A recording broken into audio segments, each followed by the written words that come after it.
Tali. Tayo sa dito kami sa Yamaha. Ito yung NMAX na kukunin. Kung pinag-iisipan ko kasi kung ADB 160 ng Honda yung kukunin ko o itong NMAX TechMax. Galing na kasi ako ng NMAX version naman. Siyempre, solid talaga yung B1. Kaya ito nag-upgrade ako ng TechMax. At itong gloss black yung napili kong color. Pero mas gusto ni Mrs. yung isa, yung matte magmar black ba yung tawag doon. Pero mas gusto ko kasi ito kasi IPPF ko kasi ito. So mas kikintab pa to black. Siyempre mas elegant tsaka masculine tignan pag black, lalaking lalaki. Compared doon sa isa, medyo ano kasi loud yung color. So sinisipat ko nga yung quality ng fairings nito. Pero iba talaga pag ano, gawang Yamaha compared sa ibang brand. Nakikita mo yung difference sila pagdating sa quality. Siyempre, dito ka na sa Big 4 kung gusto mo talaga mag-invest. Tsaka, solid talaga pag Yamaha. Siyempre, maganda rin yung ADB. Kaya ano, second choice ko yun, yung ADB. Solid din yun. So, kung saan pa lang Yamaha to, dito to sa may Yamaha Nagtahan. So, dito kami kumuha ng motor namin ni Mrs. noon. So, ito yung mga available na motor sa kanila. Yan, visit lang kayo dito or pwede rin kayo mag-inquire. PM nyo lang sila. So, sa mga gustong kumuha ng NMAX TechMax, tsaka yung standard version nito. So, pwede kayo mag-PM dito kasi medyo limited lang kasi yung stock nila rito sa kanilang shop. Tsaka, hindi sila nagpapaano dito, nagpapakash, mas ano nila yung installment.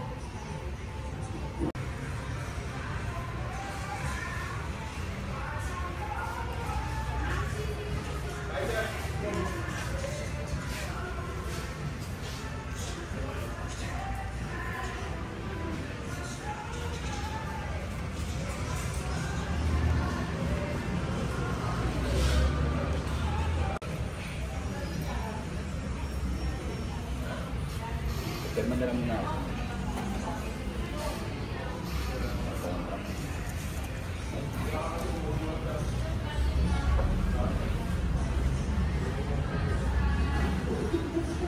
Bali.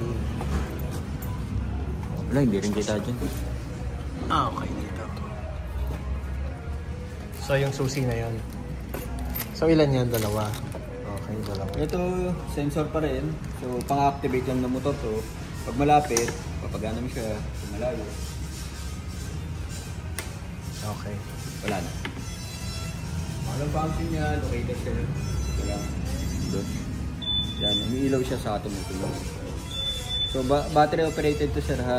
Battery na ito yung parang battery na relay silver naman. Okay. So, tingnan natin sir kung gumagana to. Pag lalak na manibela, diin mo lang. Kaliwa. Pag-unlock, diin mo rin lang. Taas kanan, then kasunod na off. Ibig sabihin, nakapatay ka siya. Pipindutin mo. Pag umilaw, bigat mo na. Kahit nasa off pa siya, basta may ilaw pa rin, pwede mo pa rin siya ikutin.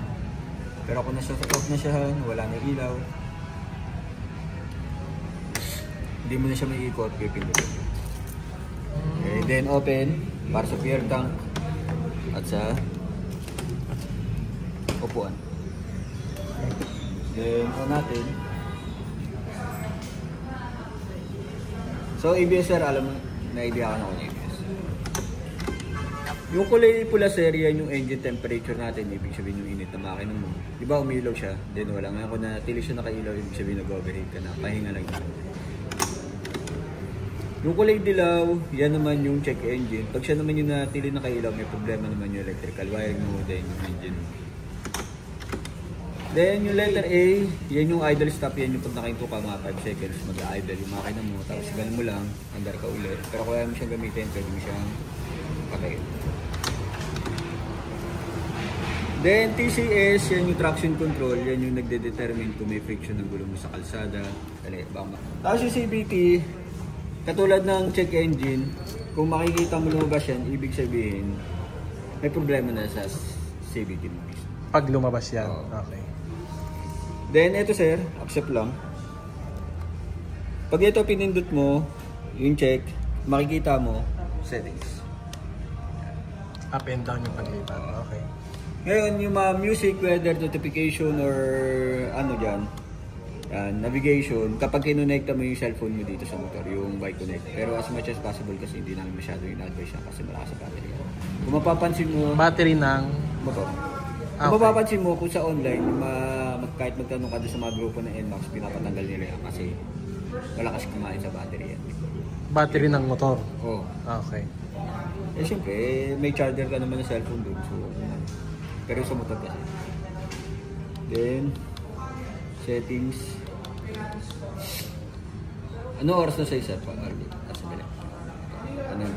2, 3, 4, 5, 3, 2:59. 22, 22 AM, 2.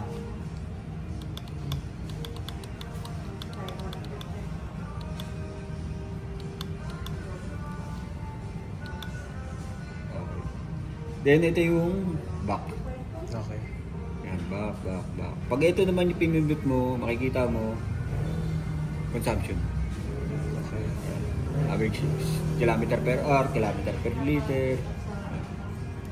Then back mo lang. Ito naman sir yung mode mo. So, yan, mode dyan hindi passing light yan, mode dyan. Okay. Walang passing light to? Oo, wala. Okay. Meron kang S mode sa T mode. Yung S mode, sporty mode yan. Okay. So sa pang mabilisan. Then yung T mode is pang touring type. Touring. Okay. Yung pang easy lang. O kaya mapangakyatan. Okay? Ito na may shift mo. So parang ano, kung marunong ka sa manual, Parang sasakyan. primera, segunda, tercera. Yun. Pwede ka mag-ganon sa T mode sa S mode. So kung hirap ka sa paakyat, mag-shift ka lang ako. 1, 2, 3. 1, 2, 3 yan. Makikita mo yun. And dito sa taas, makikita mo rin. Pag inano mo, yan, nilalabas siya 1. Kasi bagay, lalabas din naman dito yan kung ano mo. Pero pag binitawan mo siya, di ba, habang nag-shift ka. So pag binitawan mo to, magbabawa siya. Okay, so dapat tuloy-tuloy nakapiga. Oo, pero pag inano mo naman, para bumababa. Automatic na bababa. Ang riding habit ko kasi, puro bigay lang. Tas, bigay, tapos yung ano, baba. Eh, kung di mo naman masyadong ginagamit din mo kasi, depende naman kasi kung paano mo gagamitin. okay. So, pag-aralan mo na lang muna kung ano yun. Kung, kasi nasanay ka kung puro piga-piga lang, balik, balik. Yun naman yung trabaho niya naman talaga. Okay, then, ayun, signal light. Meron sa harapan. Kabila. Meron sa harapan. Hazard. Meron sa likuran. Busina. Brake light.